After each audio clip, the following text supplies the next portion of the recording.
Жарым адам барбаса шайлоо өтпей калчу да. 33% болсо шайлоо өтүп кетти. Сиз бардыңызбы? Сиз кайсы районда турасыз? 1-майда. 1-май против всех против всех бердим мен. Бердиңиз, э? Канча адамды против всех агитация кылдыңыз? Мен агитация кылдым. Өзүңөр бар против берип койдуңузбу? Берип койдум да өзүм эле. Же сизди ким айтты против всех бер деп? Мен өзүм билем да. Жаман көрөм мен. Ошолорду вообще көрөм. Эми барганда да эмне кыларымды билбейм ал. Кимди шайлайын деп. Акжол Келгенбаев деген бир Москвада иштеген бир жакшы бала бар экен. Ошол 1-майгабы? 1-майдан коюптур. Ошого бериңиз. Ким деген дейсиң? Акжол Келгенбаев деген бар экен. Ал эмне кылып берет экен бизге? Ай, чөтөгүн толтуруп алып кетет ал. Жок, ал жаш бала ал. Кой, жаш балалар жейгичтер жок. Барынан да бары жаш балдар, акылдуу эстүү ушул жака келет. Туурап айтасыз.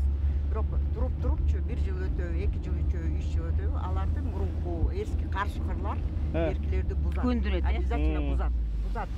Акбосого да болсоңуз бериңиз. Эми дагы против всех берсеңиз мамлекеттен дагы акча кетет. Дагы эле башка шайлоо болот. Мен карап көрөм барып тизмесинчи.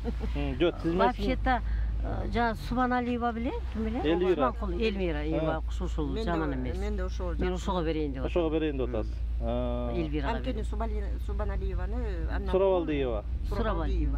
Андан мурунку немесинде депутат болуп. Мурунку Сазовда иштеп турганда 2-3 жолу эмесин көргөм мен. Вступленияларын. Эл үчүн кичине күйөбү. Тактап, башка депутаттарды тактап, аны сурап, муну сурап, ошол иштеген анча-мынча көрүнүп атат.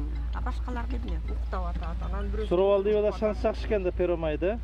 Сурабалдиеваны баары жакшы көрөт го дейм. Мен ошондо байкабай калдым Сурабалдиева бар экенин. Сиз кайсы райондосуз? Иштеген кыз. Жок, мен Кант районунда. Канттан кимди шайладыңыз? Акбөкөнү шайладыңызбы? Жок, эч ким шайлаган жок. Барбай койдуңуз. Биздин адрес өзүнчө эле бир чатак, ошон үчүн барган жок. Азыр биз айыл өкмөттөн Сурабалдиевага бир добош баратыптыр да, 12-маршрутта. Бара койсун.